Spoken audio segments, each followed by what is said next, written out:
Мэдлэг 6 сарын 27 сэдв Вишну бурхан гадид бүх зүйл сэтгэлийн хий үзэгдэл болохыг тайлбарлаж байгаа хэсэг. Утга нь чиний харж байгаа бүхэн зүгээр л төөрөгдөл хий үзэгдэл бөгөөд бодит зүйл биш. ертөнцид самсара буюу орчлон гэж нэрлэгддэг зүйл бол зөвхөн сэтгэлийн тусгал юм. Сэтгэл юуг эрчимтэй төсөөлнө тэр нь биеждэг. Удаан хугацааны дадлаар буюу зуршлаар энэ нь орчлонгийн төөрөгдлийн шалтгаан болдог. Эзэн Вишну айлдав. Гади чиний одоо харж буй зүйл бол хий үзэгдэл. Энэ нь үнэндээ юу ч биш, гагцхүү өөрөө юм. Гэвч ариусаагүй, өмнөнийг ухаараагүй сэтгэлд л ингэж үзэгдэж байдаг. Ганцхан сэтгэл зүүд хий үзэгдэл өвчин гэх мэт зүйлсийг туулж мэдэрдэг. Нүд хардагч хэрэв сэтгэл өөр газар, жишээ нь бодол дарагдсан байх юм бол та өмнөрөө өнгөрсөн хүнийг анзаардаггүй шүү дээ. Тэгэхээр нүд биш, чих биш, гагцхүү сэтгэлэл харж, сонсож, өвдөж, жаргаж байгаа хэрэг юм. Цэцэглэж буй мод дээр тоо томшгүй олон цэцэгс байдаг шиг сэтгэл дотор тоо томшгүй олон үйл явдлууд өрнөдөг. Тоо томшгүй олон бодлын хэлбэрүүдийг агуулдаг сэтгэл нь бий бол ойн хүн гэсэн санааг бий болгож чаддаг гайхах зүйл байна гэж юу. Түүнтэй адилаар мөнөөх сэтгэл бий бол үлгэр ярьж өгсөн брахман зочин байна. Би Бухатамандалам руу явж байна. Би одоо Кирагийн хант усад байна гэх мэт бусад санаануудыг илэрхийлэн гаргадаг.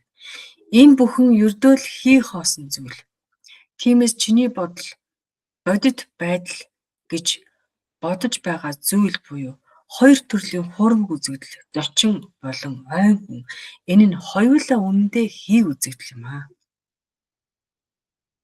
Чи зочин байгаагүй, чи хаашаа ч яваагүй. Энэ бүхэн бас л хий хоосон зүйл байсан. Чи Бутамандаламд ч Кирагийн хаан тусад ч байгаагүй. Энэ бүхэн мөн л хуурмаг үзэгдэл. Гади хэрэг наргил мод дээр буух үед наргил модны самар газар унах нь зүгээр л цаг хугацааны санамсаргүй давцал байдаг шиг эдгээр үйл явдлууд чиний сэтгэл тусгалаа болсон хэрэг юм. Ийм давцал бол ховор зүйл биш ээ. Заримдаа нэг ижил хий үзэгдлийг олон хүн зэрэг харж мэдрэх нь ч бий.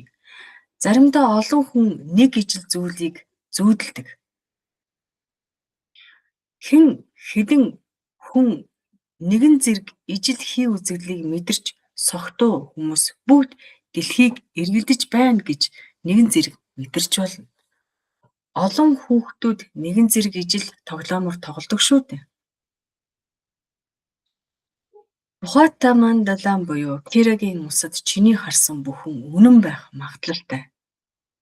Катанжа гэгддэг ойн хүн үнэхээр урд өмнө төрж байсан. Тэр өөрийн хамаатан садангаа алдаж Кирагийн хаан болсон. Энэ бүхэн чиний ухамсарт тусгалаа болсон хэрэг. Сэтгэл заримдаа өөрийнхөө бодитоор туулж мэдэрсэн зүйлээ мартчихдаг ирнэ хизээч харж байгаагүй зүйлээ мэдэрсэн туулсан гэж бодоод байдаг. Яг л хүн зүүд болон үзэгдлийг хардаг шиг хүн сэрүүн байхтай ч хий үзэгдлийг мэдэрдэг. Хэдийгээр Катанжа хэдэн жилийн өмнө амьдарч байсан ч чиний ухамсарт яг одоо болж байгаа мэт үзэгдэж байна. Чи бүрэн гэгэрэггүй учраас чиний сэтгэл гадаад ертөнцийн бодит байдал гэх хуурмаг ойлголттой зууралцаар байна. Босч 10 жилийн турш гүн бясалгал үйлд гэж хэлж. Ингээд Гади үүний дараа өөрийгөө гүн бясалгалд орж өөрийгөө таньж мэдхүүн гэгэрэлд хүрсэн юм.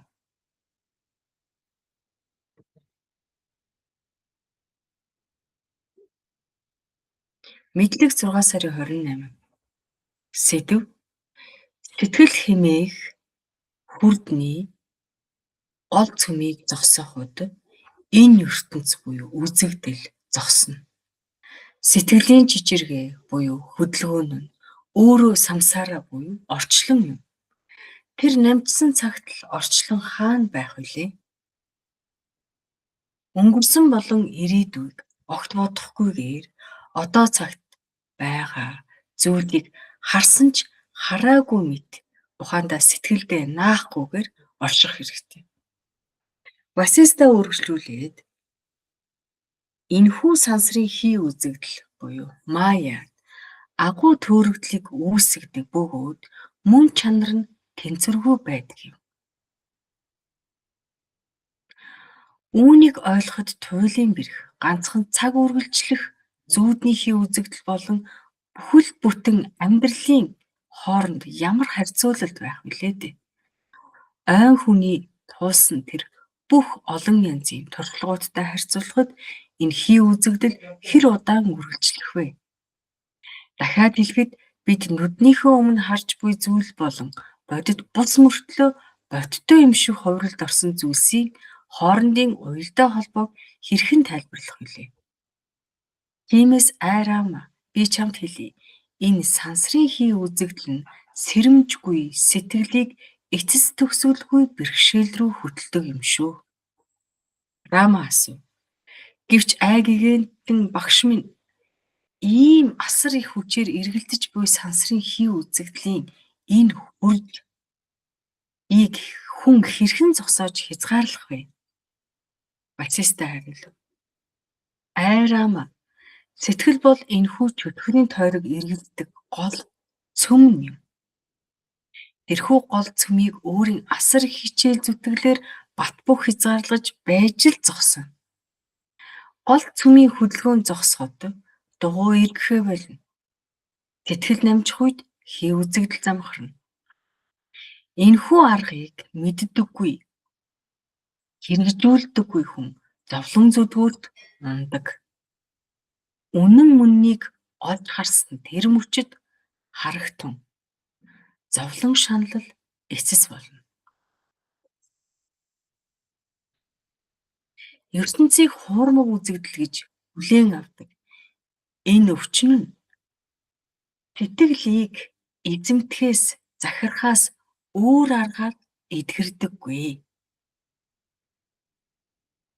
Тиймээс айрам мөргөл үлдэх, өргөл өгөх, даяанчлах гэх мэт бусад бүх зүйлээ орхиод сэтгэлээ өөрийн хяналтандаа ав. Энэхүү ертөнцийн үзэгдэл нь сэтгэлд оршдог.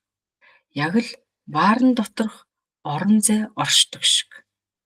Хэрэв ваар хагарвал ваарн доторх орон зайны хуурмаг хуваагдал үгүй болдог. Хэрэв сэтгэл оршихоо болвол ухаандаа сэтгэл үгүй болвол ваарн доторх ертөнц гэх ойлголт сэтгэлийн доторх ертөнцтэй хамт үгүй болно.